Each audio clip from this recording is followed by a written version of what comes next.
മോദിജിയുമായുള്ള കൂടിക്കാഴ്ച കഴിഞ്ഞപ്പോൾ ഉസ്താദിന് കാര്യം മനസ്സിലായി. പുറത്തിറങ്ങിയ ഉസ്താദ് ഉറക്കെ പ്രസ്താവിച്ചു, ഇന്ത്യയിൽ മുസ്ലിങ്ങൾ സുരക്ഷിതർ. പക്ഷെ ബംഗ്ലാദേശിലെ കാര്യം ഉസ്താദിന് അറിയില്ല. കാരണം അവിടെ ഹിന്ദുക്കൾ സുരക്ഷിതരല്ല. അതുകൊണ്ട് ഉസ്താദ് അതൊന്നും അന്വേഷിക്കാൻ പോയിട്ടില്ല. ഇനി കുറച്ചു കൊല്ലം പുറകിലേക്ക് പോകൂ. ഇന്ത്യ സുരക്ഷിതമല്ല എന്ന് ചില കാക്കകൾ കാറി നടന്ന കാലം ചിലരെങ്കിലും മറന്നു കാണില്ല. പൗരത്വ ഭേദഗതി നിയമം അഥവാ CAA നടപ്പിലാക്കിയതിന് ഇക്കൂട്ടർ കാട്ടിക്കൂട്ടിയ ഹാലിളങ്ങളൊക്കെ ഓർക്കുന്നില്ലേ? ഇസ്ലാം മത സർക്കാരുകൾ ഭരിക്കുന്ന അയൽ രാജ്യങ്ങളായ പാകിസ്ഥാൻ, അഫ്ഗാനിസ്ഥാൻ, ബംഗ്ലാദേശ് തുടങ്ങിയ രാജ്യങ്ങളിൽ നിന്ന് വംശീയ പീഡനമേറ്റ് അഭയാർത്ഥികളായി ഇന്ത്യയിലെത്തിയ ഹിന്ദു, ക്രിസ്ത്യൻ, സിഖ്, ബുദ്ധ, ജൈന വിഭാഗങ്ങൾക്ക് ഇന്ത്യൻ പൗരത്വം നൽകുന്ന നിയമമായിരുന്നു CAA. പക്ഷേ ഇത് മുസ്ലിങ്ങളെ ഇന്ത്യയിൽ നിന്ന് കെട്ടുകെട്ടിക്കാനുള്ള BJPയുടെ തന്ത്രമാണ് എന്നാണ് അന്ന് ഉസ്തു ഉൾപ്പെടുന്ന മതവാദികൾ പറഞ്ഞു നടന്നത്. കാര്യം അങ്ങനെയല്ല എന്നറിഞ്ഞിട്ട് പോലും ഇന്ത്യ ഒട്ടുക്കും ഇവരൊക്കെ വർഗീയത പറഞ്ഞു നടന്നു. അന്നും നരേന്ദ്രമോദിയാണ് ഇന്ത്യ ഭരിക്കുന്നത്, ഇന്നും നരേന്ദ്രമോദിയാണ് ഇന്ത്യ ഭരിക്കുന്നത്. 6 കൊല്ലം കഴിഞ്ഞപ്പോൾ ഉസ്താദിനെങ്കിലും നേരം വെളുത്തത് എങ്ങനെ? CAയുടെ വിശദീകരണ യോഗങ്ങൾ നടത്താൻ BJP പ്രാദേശിക നേതാക്കൾ തുനിഞ്ഞപ്പോൾ അവർ വരുന്ന പ്രദേശങ്ങളിലെ കടകൾ അടയ്ക്കുകയും അടയ്ക്കാൻ തയ്യാറില്ലാത്തവരെ ഭീഷണിപ്പെടുത്തി അടപ്പിക്കുകയും ചെയ്ത് ഭീകരാന്തരീക്ഷം സൃഷ്ടിക്കുന്ന പതിവുണ്ടായിരുന്നു.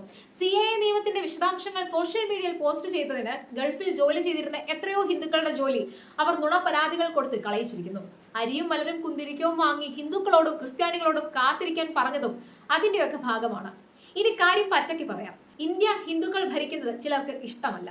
അതിനപ്പുറം അതിന് മറ്റു കാരണങ്ങളൊന്നുമില്ല. എന്തുകൊണ്ടാണ് ഹിന്ദുക്കൾ ഭരിക്കുന്നത് ഇഷ്ടമല്ലാത്തത് എന്ന് ചോദിച്ചാൽ ചിലരുടെ മതപരമായ ഒരു കിറുമൽ ഉള്ളിൽ കിടന്ന് വിങ്ങുന്നത് കൊണ്ട് എന്ന് നാം മനസ്സിലാക്കിക്കൊള്ളണം. ഇറ്റലിയിൽ നിന്ന് വന്ന മദാമ ഇന്ത്യ ഭരിക്കട്ടെ, അവരൊക്കെ സന്തോഷവാന്മാരായിരിക്കും. ന്യൂനപക്ഷക്കാരായ സിംഗ് ഭരിക്കട്ടെ, അവർ അതീവ സന്തുഷ്ടരായിരിക്കും. പക്ഷേ 120 കോടി ഹിന്ദുക്കളുള്ള ഇന്ത്യ ഒരു ഹിന്ദു മുഖമുള്ള പാർട്ടിയും നേതാവും ഭരിക്കുന്നത് ചിലർക്ക് സഹിക്കില്ല. 2014 തുടങ്ങി 5 കൊല്ലത്തെ ഭരണം കഴിഞ്ഞ് മോദിജിയും ഹിന്ദുത്വ പാർട്ടിയും ഇറങ്ങിപ്പോയിക്കോളുമെന്നാണ് ചില തൽപര കക്ഷികൾ കരുതിയത്. 2019 കൂടിയ ഭൂരിപക്ഷത്തിൽ NDA അധികാരത്തിലെത്തിയതോടെ നിരാശയുടെ പാരമ്യത്തിലെത്തിയവർ കാട്ടിക്കൂട്ടിയ കോപ്രായങ്ങളാണ് CAA സമരങ്ങളും കലാപവും. 2024 ഒരിക്കൽ കൂടി ആ ഹിന്ദുത്വ പാർട്ടിയും നേതാവും അധികാരത്തിലെത്തിയപ്പോൾ ദേഷ്യം നിരാശയായി മാറി. ഏതു ദുരിതവും കുറച്ചുകാലം അനുഭവിച്ചാൽ ശീലമാകും എന്ന് പറഞ്ഞതുപോലെ ഇന്ത്യയിൽ ഇനി മറ്റൊരു ഭരണം സ്വപ്നം കാണുന്നതിൽ കാര്യമില്ല എന്ന് തോന്നിയതുകൊണ്ട് ഉസ്താദ് ഇപ്പോൾ ഉള്ള സത്യം വിളിച്ചു പറഞ്ഞു. ഇന്ത്യയിൽ മുസ്ലിങ്ങൾ സുരക്ഷിതർ. ഉസ്താദിന് പിറകെ ഇനി എത്രയോ ദീനികൾ ഇത് പറയാനിരിക്കുന്നു. മുസ്ലിങ്ങൾക്കായി പ്രത്യേകം ഉണ്ടാക്കിയ നാടാണ് പാകിസ്ഥാൻ. അവിടെ പള്ളിയിൽ ബോംബ് വെച്ച് മുസ്ലിങ്ങളെ കൊല്ലുന്നു. എന്നാൽ ഇന്ത്യയിൽ മുസ്ലിങ്ങൾ സുരക്ഷിതരാണ്.